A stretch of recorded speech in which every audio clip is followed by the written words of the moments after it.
Ini orang berkali-kali memalsu makam.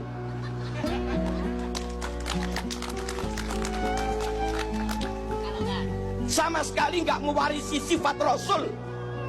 Pantaskah kau yakini keturunan Rasul? Halo.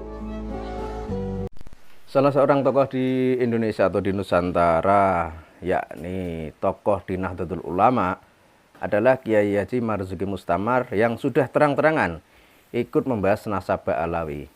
Artinya dalam hal ini, Kiai Haji Marzuki Mustamar bisa dikatakan mewakili orang-orang Nahdlatul Ulama. Karena kalau kita lihat, dari kalangan Nahdlatul Ulama masih sedikit yang ikut membicarakan nasabah Alawi. Tapi apa yang dilakukan oleh Kiai Haji Marzuki Mustamar ini adalah sebuah terobosan baru, dan ini sebuah amunisi baru bagi kita orang Indonesia, orang Nusantara yang masih mencintai tanah air ini, yang masih mencintai Nahdlatul Ulama dan masih mencintai bangsa ini. Kenapa bisa dikatakan demikian? Karena kalau kita lihat apa yang dilakukan oleh klan Ba'alawi atau para Habib dari Yaman, selain mereka ini mengaku sebagai cucu Nabi dan ternyata tidak punya bukti, ternyata apa yang mereka lakukan juga ada indikasi ingin menguasai bangsa ini dengan berbagai cara. Misalnya dengan melakukan provokasi, melakukan perlawanan terhadap pemerintahan yang sah, menjelek-jelekan pemimpin negara. Kemudian ada juga yang merekrut masyarakat lapisan bawah dengan mengadakan sholawatan keliling Indonesia. Kemudian ada juga yang memalsukan sejarah bangsa, memalsukan makam leluhur Nusantara. Dan ini adalah suatu hal yang sangat fatal yang harusnya disikapi oleh seluruh rakyat di negeri ini yang masih cinta tanah air dan cinta leluhur bangsa ini. Namun alangkah baiknya kita simak dulu ceramah dari Pak Kiai Haji Marzuki Mustamar berikut ini. Nabi itu sukunya Quraisy. Kalau yang katanya keturunan Nabi orang Quraisy, maklumlah kayak Said Maliki. Nabi itu marganya Bani Hashim. Kalau yang ngaku keturunan Nabi itu marganya Bani Hashim, maklumlah. Bani Hashim harusnya Nabi ya. ganteng gagah. Iya betul. Abyad musrab ilal humroh, putih kemerah-merahan. Jambangnya lebar. Iya kayak betul. Said Maliki. Kalau yang katanya keturunan Nabi kayak Said Maliki, wah pantes lah. Memang Pantes. gagah, ganteng. Iya kalau Said Maliki Nabi pantas. super cerdas, patona. Said Maliki alim. Kalau yang katanya keturunan Nabi Said Maliki, pantes lah. Iya betul. Nabi top pinternya, fatonya. Said Maliki juga alim. Kacang gak tinggal lanjaran. Kelapa jatuh gak jauh dari pohonnya. Kan gitu. Iya betul. Nabi super amanah. Super amanah. Nabi super jujur. Serambut pun gak pernah bohong. Iya. Serambut pun gak pernah khianat. Ini orang berkali-kali memalsu makam.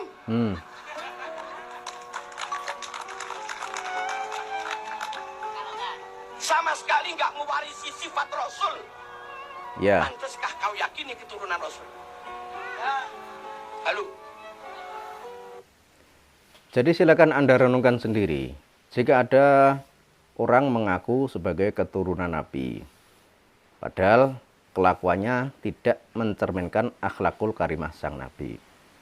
Jika ada orang mengaku sebagai dzurriyyah Nabi, mengaku memiliki kasta yang mulia di negeri ini, tapi berani membohongi masyarakat di negeri ini dengan membuat sejarah palsu, dengan membuat makam palsu, dengan mengaburkan sejarah yang asli. Apakah Anda masih percaya kalau orang seperti ini adalah keturunan Nabi? Orang yang berpikir waras pasti tidak akan percaya. Karena sebagaimana yang disebutkan atau dijelaskan oleh Pak Kiai Haji Marzuki Mustamar tadi, sudah jelas sifat-sifat Nabi itu seperti apa.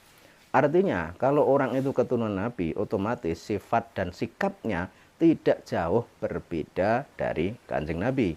Nah di sini ada suatu klan imigran dari Yaman yang mengaku sebagai cucu Nabi, mengaku dalam tubuh mereka mengalir darah Nabi, tapi dalam kelakuannya jauh sekali dari apa yang diajarkan oleh Kanjeng Nabi. Maka dengan tegas kita katakan bahwa mereka para Ba'alawi bukanlah dzurriyyah Nabi. Kemudian terkait tentang adanya makam palsu. Nah ini adalah sebuah persoalan yang sangat serius di negeri ini. Persoalan yang sangat berbahaya. Karena kita itu orang Indonesia, orang Nusantara, memiliki leluhur yang hebat, memiliki leluhur yang sangat berjasa besar bagi kita orang Nusantara.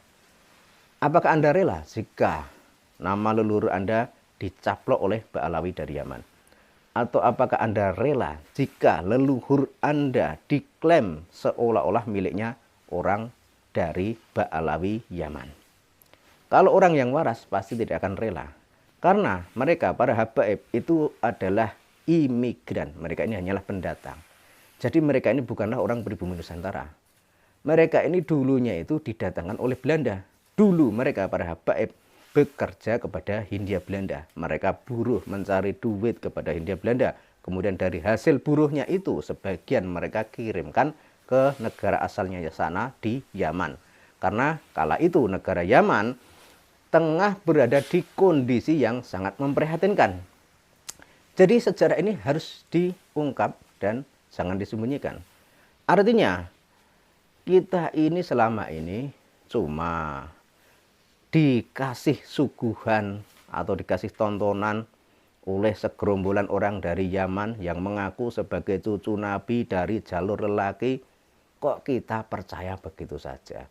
Kalau dulu sebelum ada tes DNA, sebelum ada kajian ilmiah, sebelum ada kajian sejarah, bolehlah kita terbohongi.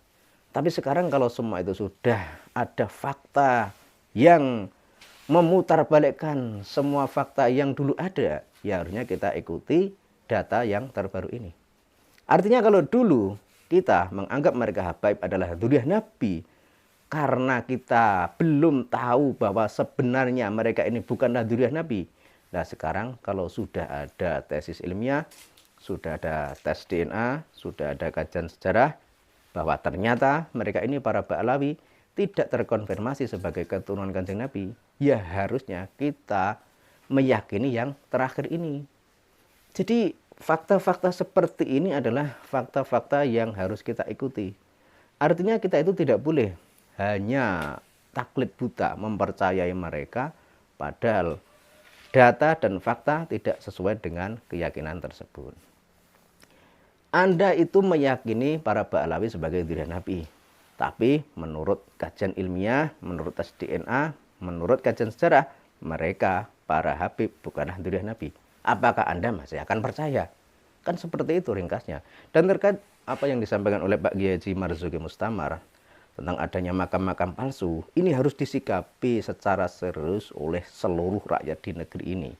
Kita harus terus menyuarakan tentang hal ini. Karena kalau kita tidak menyuarakan dan kita hanya diam saja, nanti generasi yang akan datang, anak cucu kita, itu yang akan menjadi korbannya. Nanti generasi yang akan datang tahunya bahwa leluhur Nusantara adalah para Ba'alawi. Ini sangat berbahaya. Karena kalau demikian, nanti generasi yang akan datang tidak akan punya rasa terima kasih kepada leluhurnya sendiri. Tapi mereka justru akan berterima kasih dan bahkan memuja leluhur Ba'alawi dari Yaman. Makanya jangan sampai hal itu terjadi, dan harusnya kita tetap akan menyuarakan dan kita tetap akan memberikan edukasi dan penjelasan kepada seluruh rakyat di negeri ini bahwa mereka para Ba'alawi bukanlah dzurriyyah Nabi. Dan terkait adanya makam-makam palsu tersebut, harusnya pemerintah juga ikut bergerak, pemerintah ikut bertindak agar jangan sampai sejarah di Nusantara, sejarah leluhur Nusantara dibelokkan dan diklaim menjadi miliknya Ba'alawi dari Yaman.